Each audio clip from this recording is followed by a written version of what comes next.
Sala de Prosa 2021. Pense no encontro Sustância. proparoxítono. Agora você buscou no fundo do baú. Aquelas aulas de português agora. Menino, você sabe que 2020 deu muito fruto. Puxa aqui, gente boa. Essa Bíblia brutal, Bíblia expositiva do Mestre Hernandes. Se você não tem, Sala de Prosa recomenda. Fica conosco, hein? Tem uma conversa boa. É desse jeito. É boa, boa, boa.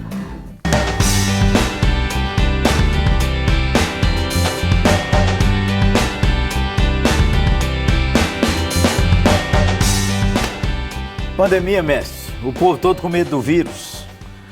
E máscara, álcool gel, tudo aí que recomenda. E tem gente que pega, e tem gente que tá doido para pegar, e tem gente que não quer pegar de jeito nenhum. Tem gente muito sofrida, alguns muitos entubados. Mas, mestre, tem outro vírus que tá pegando. O vírus do medo. O que você acha disso, mestre? Ô, Gerê, esse vírus é poderoso e antigo. Antigo? Antigo. Oh. Antigo. Eu acho que o ser humano é susceptível ao medo. A Bíblia, ao descrever a vida de homens santos de Deus, não esconde que eles tiveram medo. Eu tenho um apreço muito grande pelo Salmo 56, verso 1, quando o salmista diz: em me vindo o temor, eu hei de confiar em ti. Quer dizer, o medo vai chegar. Vai chegar. Vai bater na sua porta. Ele não está dizendo que, não, eu sou crente, não tem medo. Não tem medo, sim. Nós não fomos arrebatados. Contar, né, mestre? Nós não fomos glorificados ainda. Ele pode não contar. O pastor tem aquele medo, assim. Já teve ou não teve, mestre? Vai pregar. Mesmo com essa sustância toda? Suas mãos mão, até hoje. Trema os joelhos. Aí me dá aquelas borbulhas na barriga. Dá. O banheiro é onde, irmão? Então, por que, pastor? Não, só um minutinho. É verdade. E a gente tem medo do desconhecido. Nessa pandemia aí, vamos dizer, quem não teve medo? Porque você não sabe as consequências, né? Um pega o vírus aí, passa sem batido.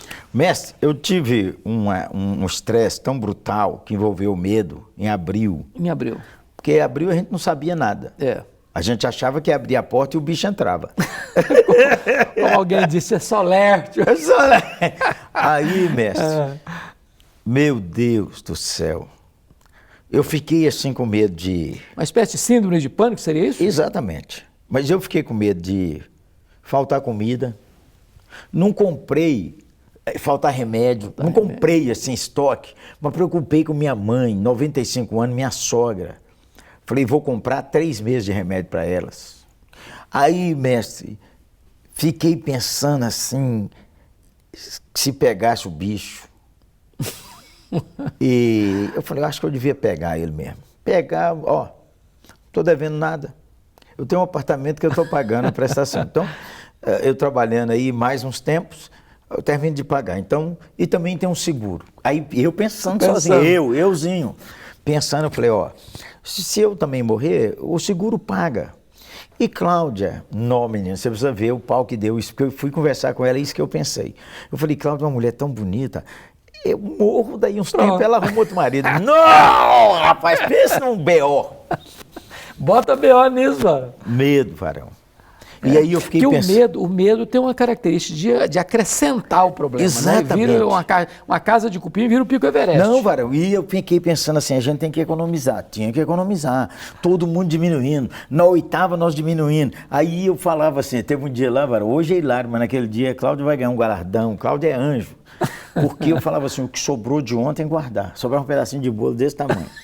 Mestre, só um pedacinho de pão. Não come hoje, é para amanhã. E tinha um bolo grande. Nós vamos comer o que sobrou.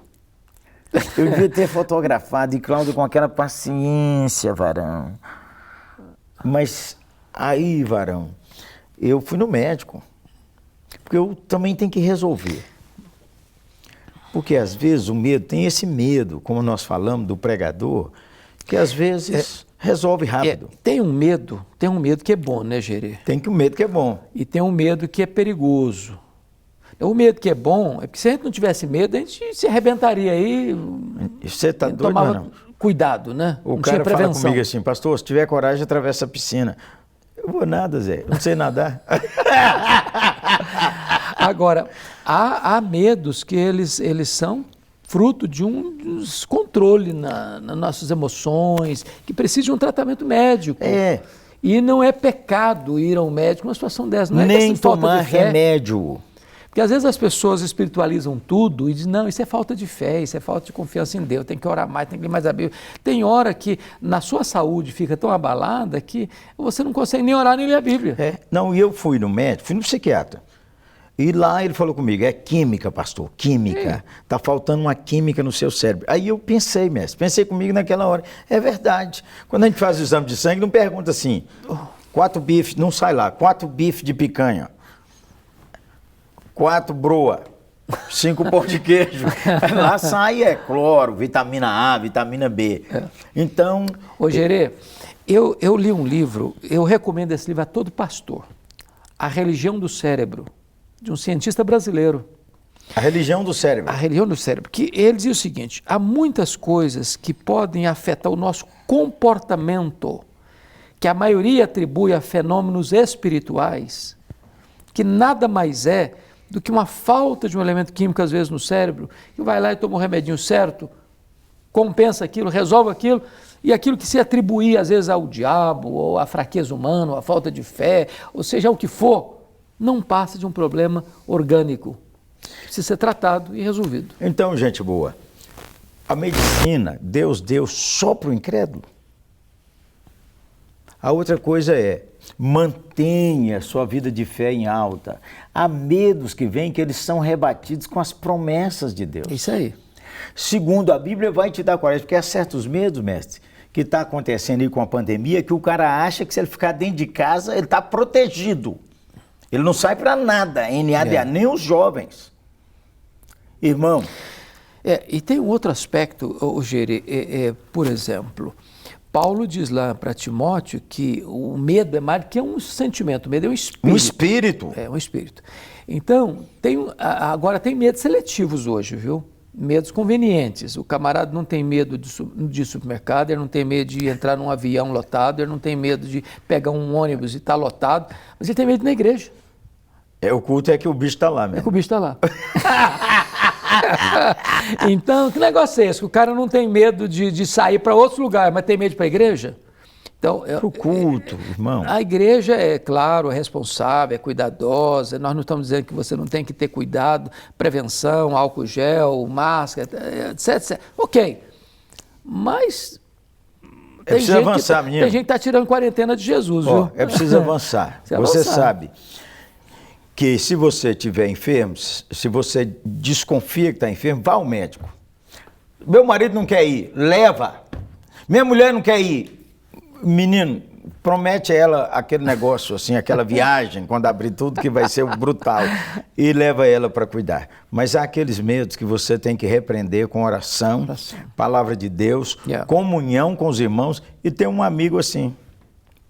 É uma bênção, mestre, ter um amigo que eu posso ser eu, abrir meu coração, sem medo de conversar, ser censurado. Sem medo de ser censurado e onde sua alma vaza. Outra coisa, não tem a vacina do vírus do medo, que você toma 1, 2 doses, 3 doses e está curado. A vacina do medo é diária. Todo dia. Mas você falou do Salmo 46 comigo, né? E ele trata ali de 2 circunstâncias gravíssimas. Primeiro, de uma catástrofe natural, né? O mundo, a terra está transtornada, os monstros estão derretendo, está falando de tsunamis da vida, de enchentes terríveis, de catástrofes naturais terríveis. Depois ele fala de um cerco, né? Exatamente. Um cerco de um inimigo que está cercando a sua cidade, vai invadir, vai matar, vai arrasar. E é nessa conjuntura que ele diz, não temerei. Não temerei. Então, significa o seguinte, que eu posso perder o controle da situação, mas Deus não perde. Amém. E a minha vida está nas mãos desse Deus que está no controle das circunstâncias. É por isso que a gente pode triunfar sobre o medo. Você não controla a sua vida, não controla a vida daqueles que você ama, mas você pode deixar aos pés do controlador. É isso aí. Nosso Senhor Jesus, que ressuscitou dentre os mortos. Ô, gente boa, você está assim tenso, intranquilo? Converse com alguém, ligue para alguém, peça um apoio. Não resolveu, está tendo sudorese, não está conseguindo dormir, vá ao seu médico. Mas acima de tudo, reate sua comunhão com o Senhor diariamente. Amém. Amém? Amém. Ore por nós, mestre. Oro. Deus, Tu conheces o nosso coração. Tu conheces a nossa estrutura. Tu sabes das nossas fraquezas, limitações e temores. Bendito é o Teu nome, porque Tu não nos condenas pelo fato de estarmos em momentos diferenciados da vida, Amém. Sujeitos ao sentimento do medo. É verdade, Mas Senhor. nós te pedimos que Tu reavives a nossa confiança em Ti. Amém. Descansando-nos em Tuas promessas, porque Tu estás no trono e Tu tens o controle de todas as coisas. Amém. Então dá sossego à nossa alma, dá quietude à nossa mente, dá serenidade ao nosso espírito e dá-nos descanso, Senhor, sabendo que Tu estás no controle da nossa vida e dos Amém. detalhes da nossa vida. Oramos para que Tu aquietes a alma daqueles que estão nos acompanhando. Oramos assim em nome de Jesus. Amém. Amém. Amém.